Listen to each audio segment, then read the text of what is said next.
right up to the wire trim. Sand outward about 1 inch. This will allow you to use a cut brush or a hand sander to sand the rest of the bed without damaging the wire trim tape. After the truck is fully scuffed up, using a blowgun, blow off the dust and dirt from sanding. Wipe the bed and tailgate clean with alcohol or lacquer thinner. Place perma-plugs in any threaded hole. This will allow you to spray over those holes without getting material in the threads. You are now ready to spray. Now I want to talk to you about what is the most important part about applying our coating, and that's the safety of your spray man. We're going to start at his feet. Unless you're looking to make a pair of duck shoes, you need to make sure he has an old pair of shoes, because this is the way they're going to end up looking. Then we want to go to a Tyvek suit with elastic armbands and leg bands. Make sure he has cotton socks to collect any sweat to keep that from dripping in the product. Cotton gloves, a head sock, and a full face respirator. There's no reason to cut corners in this area. The safety of your spray man is absolutely the most important part of applying our coating.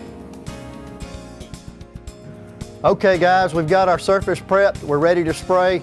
What we're going to do is start loading the gun. So first thing you want to do, take your air hose, you're going to hook it to the air inlet. Make sure you got 90 pounds of pressure. Then we're going to take the cartridge, we're going to load it in the gun, label face down, make sure the openings of the cartridge go over the cylinders, and it drops into the channel in the front. Then you're going to hook up your air hose to your spray tip. At the same time, just feel that your spray tip is even with the mixed tube. Now, there is an air bubble in this cartridge. If you can see it, we'll move it around a little bit. That is a product of our filling machine. We've got to get that bubble out. So the first thing that we'll do when we get ready to spray is we're going to angle the gun just like this so the air bubble is closest to the exit on the mix tube. It'll be the first thing out of the gun when we turn the air on. In the previous segment, I told you one of the most important things is your safety equipment. Make sure you got your Tyvek suit on, your duck shoes, good pair of cotton socks, so if you sweat, nothing drops on the surface you're going to spray. Cotton gloves, there again, in case you sweat, it won't drop out. Put your head sock on, make sure you cover all skin. You'll have a little bit of exit hole here, kind of look like the masked robber. Enough where you can see. If you suit up as tight as you can, want to make sure all our skin's covered. Then you take your full face respirator, and this is probably the part y'all all listening out for, where I can't talk anymore. So here we go.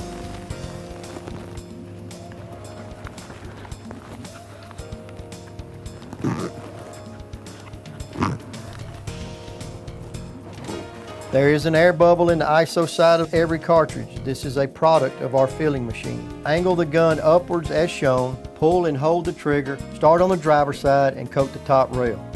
Working your way down the side, making smooth, even passes.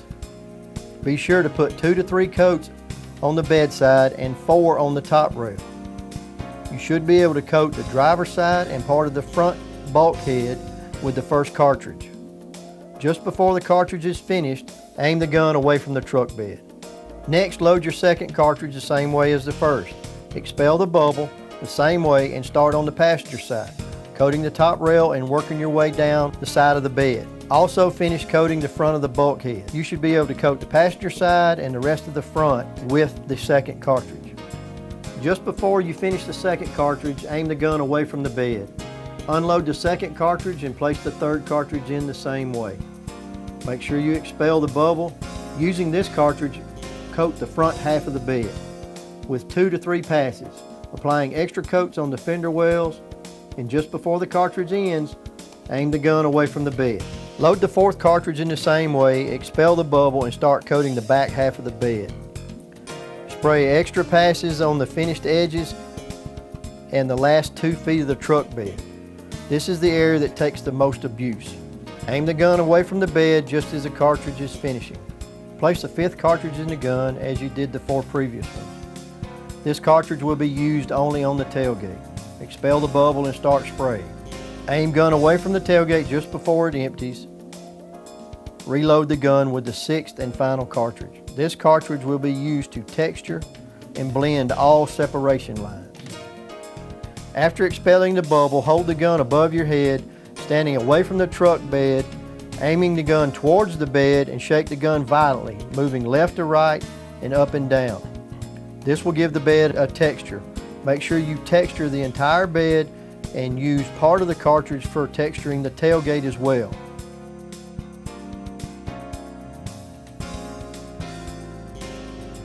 Okay guys, I deliberately put a drop of water on here to show you what it would look like if the chemical came out unmixed, if you ran that bubble through it, if somebody dropped some sweat on it, any kind of moisture. As you can see, it blistered, it bubbled up pretty good.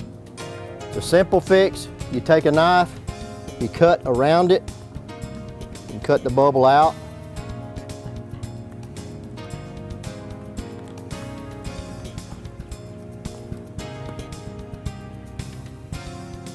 Just get you a good edge. Kind of trim back any loose edges. Now you got to keep in mind we just sprayed this probably not 5 minutes ago. The adhesion process is still occurring. So we're going to scrape any little outside edges to make sure we get all the water off of it. Now after you've got that cleaned away, just to make sure you got all residue of any kind of chemical, sweat or whatever, take you some alcohol, some lacquer thinner, MEK, any kind of cleaner that you got that's a fast drying, and just take it and dab it in there real good. Just going to wipe it out, and you can wipe the surrounding area just to make sure. Give that just a few seconds to dry, and then you're ready to coat it again. What we're going to do is I'm going to swirl a little bit around this hole right here where we had to cut this out, and then we're going to overlap it to try to blend it. We're going to come on back a little bit further.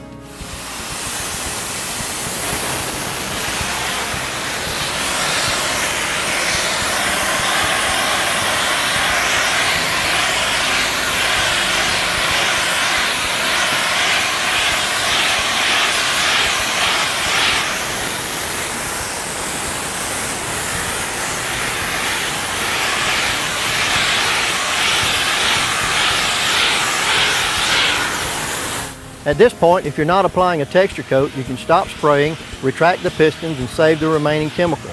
Place the divider plug and cap back on the cartridge, place the cartridge in the warmer, and save for another job. This will be good for up to 6 months after it's open.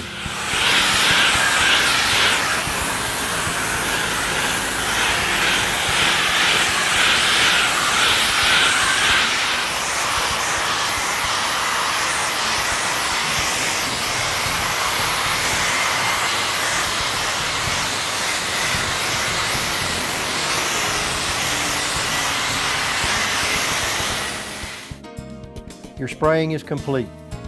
Wait about 15 or 20 minutes and then you can begin untaping the truck. Start on the driver's side, locate the piece of wire that is on top of the front rail.